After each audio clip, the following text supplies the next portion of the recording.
Hello everyone at welcome po sa ating channel. This is Coach Jared. Once again, good morning, good afternoon, good evening, wherever you are in God's green earth. At maraming po salamat sa inyo po patuloy na pagsuporta po sa ating channel. Huwag niyo kakalimutan na mag-subscribe dito po sa Coach Jared Live YouTube channel. At pa-follow po tayo sa ating Facebook page, Tambayan ng mga Cocheros. At ayun na nga. Oh. Ano ba? Ayun. Meron din po tayong isa pang YouTube channel na pangalan po nun ay Coach Jared Highlights. At nandun po yung ating mga shortened videos ng ating mga live stream. At meron din po tayong ina-upload doon mga kababayan. Yung replay ng atin pong The Big V. Ayan. O The Big Vloggers. Ayan. At tawag dito, doon nga mapapanood nyo yun sa Radyo Pilipinas kada Sabado ng hapon, alas 5 hanggang alas 7 ng gabi. Ayan. Oo. So, subaybayan nyo po kami doon. Mapapanood nyo po yun sa Radyo Pilipinas 738 at sa Channel 3, sa TV Plus, at sa For the Box din, mga kababayan. If I'm not mistaken, 40-something yung channel number. Oo. But anyway, ayan na nga. Oo, pag-usapan ngayon natin itong isa na namang naganap ngayong araw na ito, which I think, mga kababayan, ito po ay isang injustice o kawalan ng hustisya, mga kababayan, ang naganap ho dito. At sana po hindi ho ito makakalimutan agad-agad ng sambayanang Pilipino. Dahil dito po, mga kababayan, nakita po natin ang kaipokritohan ni Robin Padilla. Alam niyo pinaka nakakadiri dito sa ginawa ni Robin Padilla? Bigla siyang biglang gusto niyang ikabig at ipahid sa presidente yung kanyang kabalbalan. Nakakadiri ka, Robin. Ano ho bang nangyari today?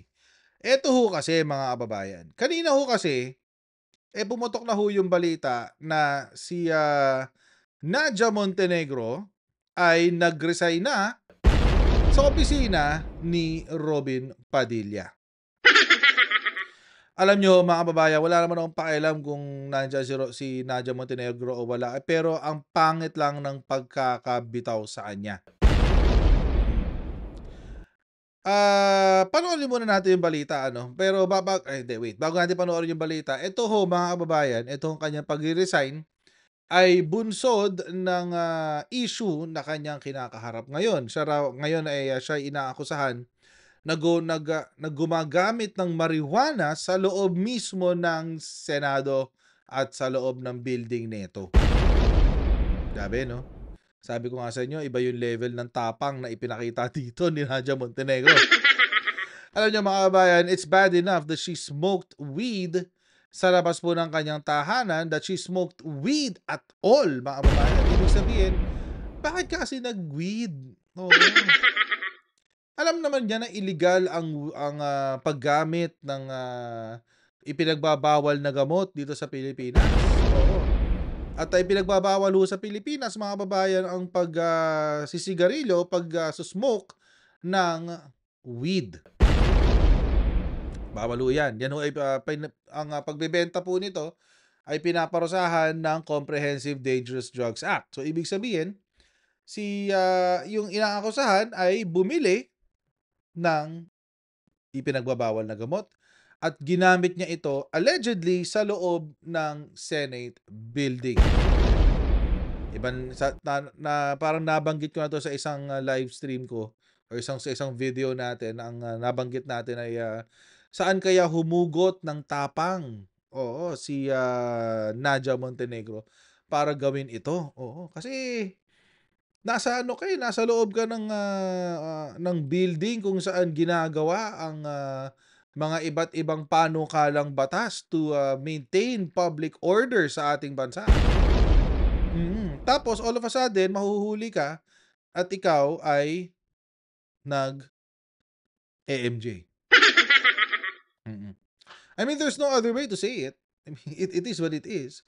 At ang pinakapangit dito ay kung paano inaksyonan ni Robin Padilla itong complaint laban kay Miss Nadia Montenegro na allegedly ay nagmarijuana Si Miss Nadia Montenegro kasi mga kababayan, siya po ay empleyado ni Robin Padilla. Siya po ay kasama sa kanyang Senate staff. I think sa public relations siya eh. Political public relations, etc. etc. Oh, may ganun siyang title sa opisina ni Senator Robin Padilla. At alam naman natin mga kababayan, si Robin Padilla ay isang consummate DDS. Siya ay DDS, sabi niya. Oo, at sinabi rin ho niya sa isang interview na kapag daw siya ay sinunog, ay mangangamoy Duterte daw siya. Mm. Well, you have to give it to Robin Padilla for being as stupid as he is. Oo. Ibigyan na sa kanya yung katangahan niya. Oo. Pero sa gitna nga ng kontrobersya na ito, mga kababayan, si Nadia Montenegro ay nagbitiw sa kanyang pwesto. Sabi ho niya, "Today we received the written explanation and letter of resignation of Miss Nadia Montenegro. Her resignation has been accepted." Really? Accepted? Hindi ka nag-imbestiga, Senator Robin Padilla? Hindi ka nag-issue ng preventative suspension para may habol ka? Hindi ka nag-imbestiga dito sa nangyaring ito? Alam niyo mga kababayan, yung mga mahihirap nating kababayan nung panahon ni Rodrigo Duterte ay na may mga maliliit tayong kababayan na binawian ng buhay dahil sa maling akusasyon na sila ay gumagamit o nagtutulak ng ipinagbabawal na gamot. Tapos meron kang isang DDS na senador na on the surface ay mukhang pinagtatanggol ang napakapangit na habit na ito. Bakit kaya? Bakit kaya siya nagtatakip? Bakit kaya niya pinagtatakpan ni hindi man lamang siya nag-imbestiga dito? Nasaan ang hustisya? Kasi pag tayo mga kababayan ay nahulihan ng ganyang klaseng galawan, tayo ay nahuli na gumagamit ng ipinagbabawal na gamot, sigurado tanggal tayo sa trabaho. Hindi ho tayo bibigyan ng pagkakataon mag-resign. Tayo ho ay tatanggalin right then and there. Oo, mga kababayan. Pero si Nadia Montenegro ay binigyan ng pagkakataon makapag-resign. Sabi niya, in a 5-page written explanation resignation letter to Jurado dated August 15, Montenegro said she stepped down for the sake of my mental health and the welfare of my children. Ang buntot mo, hila mo. Diba? She also denied being the senator's staff member who allegedly smoked marijuana inside the Senate building in Pasay City as reported in some news outlets. Ayun na nga mga kababayan. Sa akin naman, kung confident itong tao na to ni Robin Padilla, kung siya talaga ay inosente at wala akong ginagawang mali, bakit siya nag-resign? Diba? Simple lang naman kasi yun. Hindi naman ho niya kailangan mag-resign. Pero bakit? Ang dahilan niya, siya raw ay nag-resign dahil nilerespeto lamang daw niya ang tawag dito, ang Senado. Oo. Sabi. Montenegro though admitted that before she went home on August 12, she used a PWD comfort room, not the ladies' comfort room, on the 5th floor of the building where the odor that allegedly resembled that of marijuana was reported by a staff member of Senator Ping Lacson. Thus, if said alleged unusual scent which resembled marijuana came from the ladies' comfort room, then it should not be attributed to me. Sabi pa niya, in fact, if only this honorable office will secure the CCTV footage on that day, it can be vividly established that I've showed him vape and let him smell the grape-flavored scent of my e-cigarette. Siyempre, ipapakita mo ba kung ikaw ay gumagamit? Natural. Tatago mo yun. Tatago mo yun. Hindi mo papangalandakan yun na, uy, nag-weed ako, ito, tira niya yung weed ko. No, of course not. Kalokohan yun. Grabe naman mang-gaslight to si Nadia Montenegro. Parang kasalanan pa naman doon na nahuli siya. But anyway, after nito mga kababayan, itong resignation na to, bunsod din ng call o pagtawag ni Senator Tito Sotto ng mandatory drug testing sa Senado. Mm. And how convenient mga kababayan na itong nitong nagtawag si Senator Tito Sotto ng mandatory drug testing, the following day nag-resign si Nacho Montenegro. May tinatago ba ang opisina ni Senator Robin Padilla? Mm. May tinatago ba? Mm. Kasi tulad nga ng sinabi ko nung nakaraan mga kababayan, kung si Miss Nadia Montenegro ay nagkaroon ng ganitong klaseng lakas ng loob para gawin ang bagay na ito sa loob mismo ng hallowed halls of the Senate, most probably mga kababayan, ito ay isang bagay na madalas na niyang ginagawa. At hindi ho siya nag-iisa sa kanyang paggawa nito kasi hindi naman siya maglalakas ang loob kung wala siyang backer. Ang tanong, sino bang backer? Ako, I'm assuming, dahil nga parang hindi naman inimbestigahan at parang gusto na lamang walisin itong issue na ito at idakot na lang at itapon sa basurahan, baka nakikipag-joint session kasi itong si Robin Padilla at sa mga kasama niya na malamang sa malamang, potheads. Potheads ang tawag. Oo, potheads. Ibig sabihin, from the word pot, na slang term sa marijuana. Potheads. So, hindi malabo. Sorry. Hindi ho malabong mangyari yun.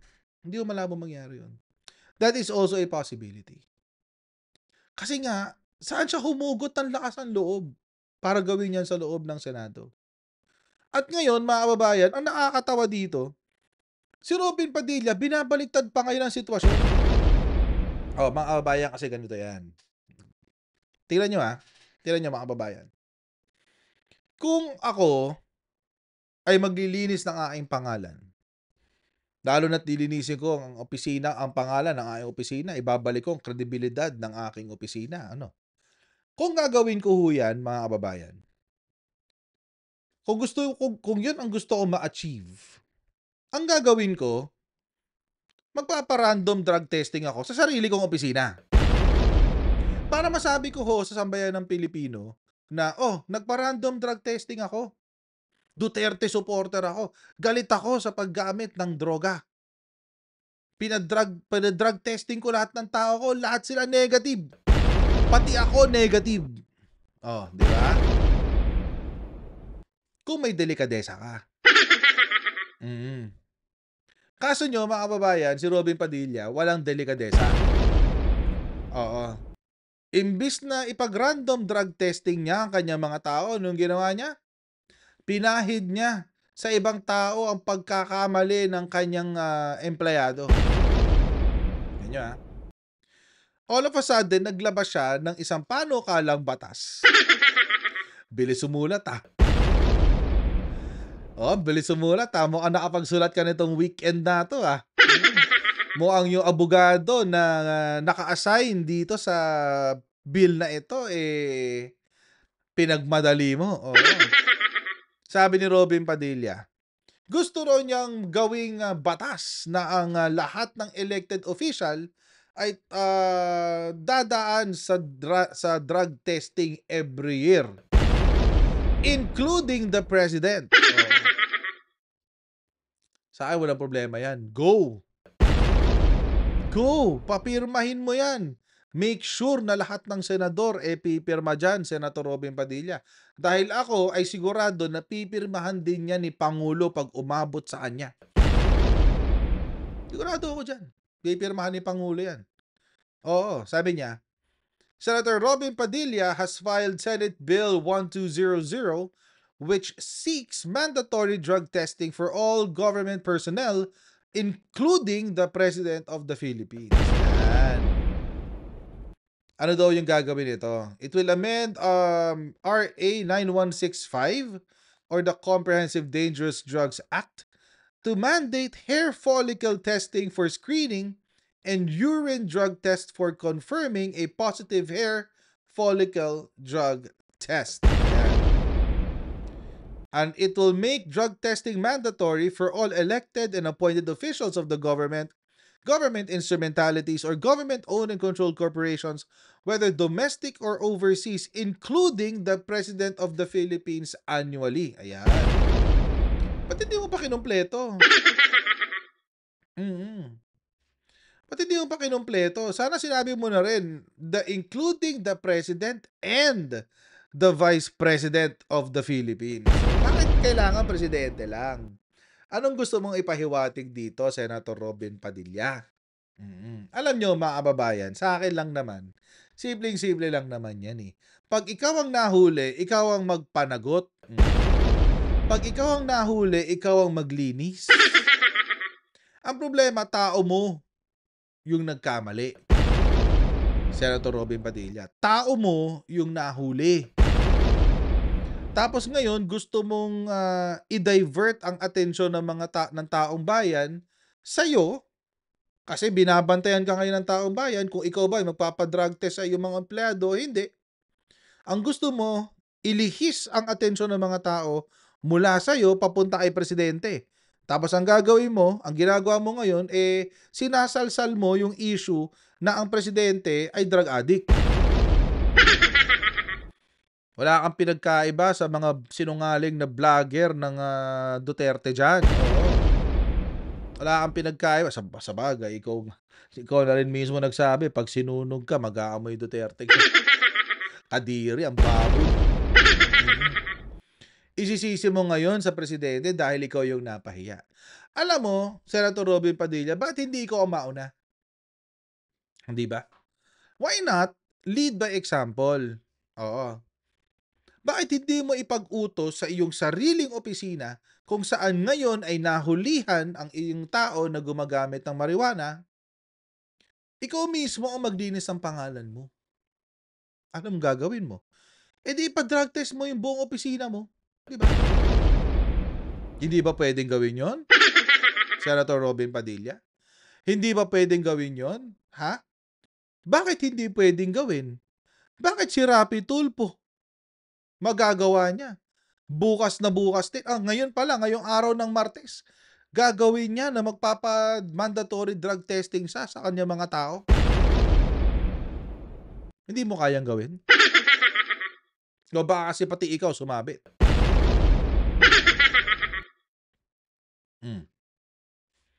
Hindi lang si Senator Rapi Tulfo ang gumagawa niya ngayon, pati si Senator Mig Zubiri magpapa-mandatory drug test na sa kanyang mga tao.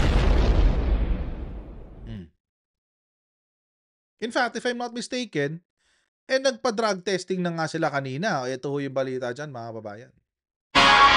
Nagbitiw si Nadia Montenegro bilang political officer ni Senador Robin Padilla sa gitna ng isyu ng umano'y paggamit ng marijuana. Pero iginiit niyang hindi ito pag-amin sa kasalanan.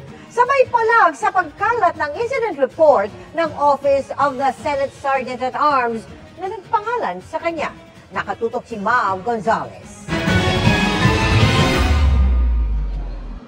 Nag-resign na si Nadia Montenegro bilang political officer ni Senador Robin Padilla, isang araw bago ang deadline para magpaliwanag siya sa investigasyon ng Office of the Senate Sergeant-at-Arms o OSAA sa kung gumamit ba siya ng marijuana sa Senado. Pero pumalag siya sa anyay malisyosong pagkalat online ng incident report ng OSAA, kaya anya siya hinatulan ng publiko kahit walang due process. Pinangalanan kasi siya sa OSAA incident report.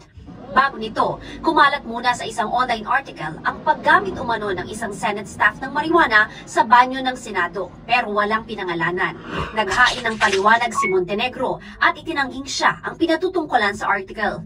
Walaan niyang insidente na may tauhan ng OSAA na pumunta sa opisina nila na nagtanong sa kanya ukol sa amoy ng marijuana galing sa banyo. Wala rin aniyang incident report ukol dito na isinumite ang OSAA personnel. Napakasakit aniya na dinungisan at sinira ang kanyang reputasyon ng isang istoryang ayon sa kanya ay hindi naman totoo. Alam nyo, again, mga kababayan, ulitin ko lang yung sinabi ko kanina. Kung hindi naman pala totoo, ba't ka nag-resign? Pwede namang hindi mag-resign eh. Kung hindi totoo, bakit ka pinayagan ni Robin Padilla mag-resign?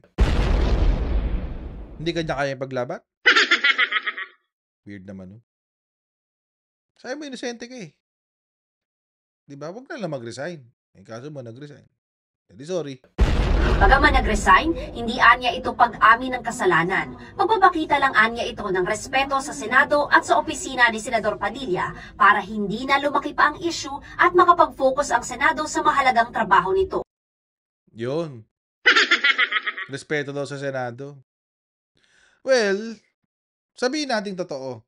Sabihin natin totoo na si Nadia Montenegro ay nag-weed sa loob mismo ng Senado. Sabihin natin totoo yan. Hindi mo naisip yun nung ikaw ay bumabatak sa loob mismo ng Senado? Ay, irerespeto ko yung Senado.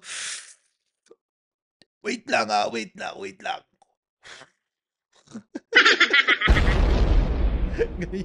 Ganyan yung napapanood ko sa sa scary movie. Di ba, alam niyo yung pelikulang Scary Movie? Merong yung merong mga potheads doon, di ba? Ganun sila mag-weed, eh. Ganun kasi yan, guys. Scary movie. No, ganun, eh. Well, naman natin, baka social yun si Miss Nadia Montenegro. Baka yung sa kanya, nasa vape. Hindi natin alam, pero posible rin yun. Makawala yan. The fact of the matter is, actually, hindi naman dito masyadong issue yung, well, issue rin naman na may nangyaring ganun. Pero isa rin po sa matitinding issue dito, mga kababayan, ay walang ginawang aksyon ang opisina ni Robin Padilla. At mga kababayan, ang binibida ho kasi nila, dito ni Robin Padilla, mga kababayan, ang binibida ho niya, inilalaban niya ang advokasya ni Rodrigo Duterte laban sa droga. Laban sa droga, eh. Tapos all of a sudden, ang exit niya ay pag-resignin yung taong nahulihan. Again, mga kababayan, kung totoong inosente, napakadaling ipaglaban. Pero hindi niya kayang ipaglaban. Alam niyo, mga kababayan, again, may kutob ako dito kay Robin Padilla. Feeling ko kasi sasabit din siya. Kaya nga bigla siya nagsulat ng ganitong klaseng panukalang batas, mandatory drug testing pati sa Pangulo. Sa akin walang problema yun, sama mo yung Pangulo. Pero, I mean, how convenient naman ang timing. Oo. Ba't hindi mo yan ginawa noon? Ba't ngayon lang? Kung kailan ikaw na yun nasa issue. Senator Robin Padilla. Kasi ikaw na yung pinatutungkulan ng issue. Oo. Sa'yo na siya tumatama yung issue. Ngayon mo lang naisip? Nung ikaw na, yung opisina mo na yung tatamaan ng issue ng droga, bigla kang nagpa-mandatory drug test para sa lahat? Biglang may panukalang batas. Wag muna yung panukalang batas, Senator Robin. Oo. Kung akong tatanungin, lead by action. Pangunahan mo na. Ikaw na yung unang-una mag-schedule na magpapa-random drug, na magpapa-mandatory drug testing ka sa sarili mong opisina. Kasama ka. Isama mo sarili mo. Huwag mong i-absuelto ang sarili mo. Kaya nga ang tigas ng mukha ni Robin dito, mga kababayan, Gusto niya mamatay lang yung issue. Hindi pwede. Alam niyo ba't hindi pwede, mga kababayan? Kasi maka-Duterte daw siya. Tinawag nilang bangag ang Pangulo, tinawag nilang adik, tinawag nilang kahit etc. na related sa drugs, etc. Tapos nung nagkahulihan na sila mismo ang nahuli, biglang gusto nilang they want to sweep it under the rug. Oh, hell to the no, mga kababayan. Oo.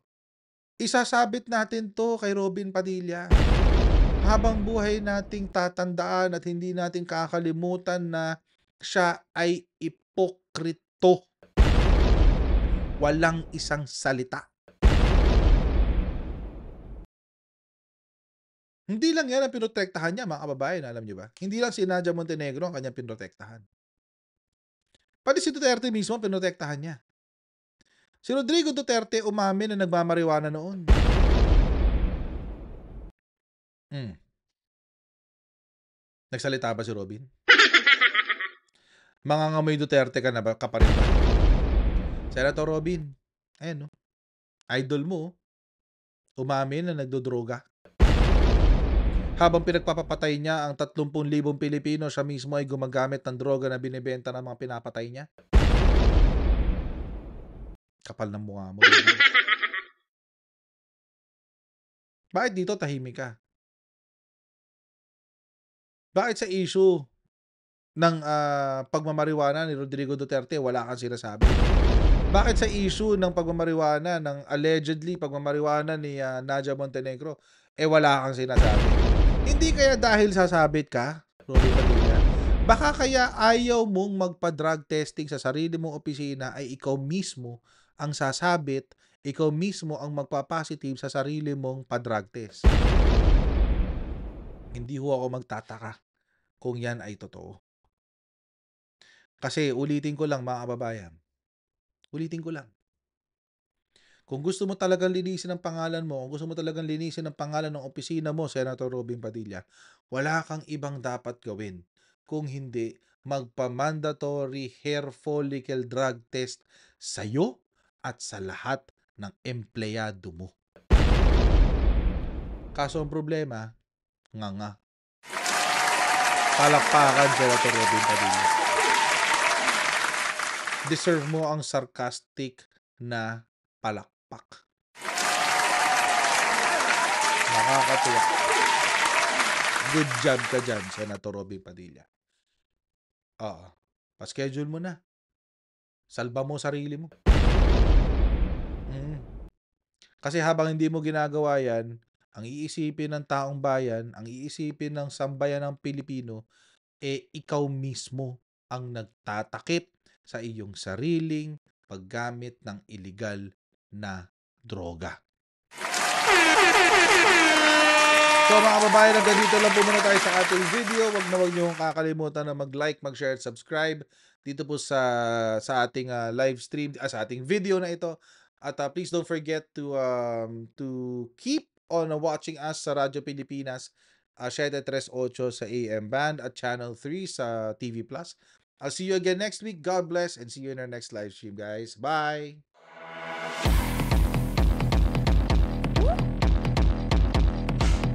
Huwag ganun. Huwag natin gawing tanga mga Pilipino.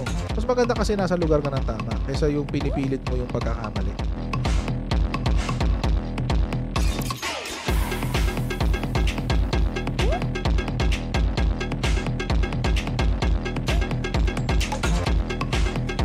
Are they willing to go that far? Hindi makakalimutan ng Pilipino yan hanggat di nasasagot niya. Sino ngayon nagsasabi ng totoo?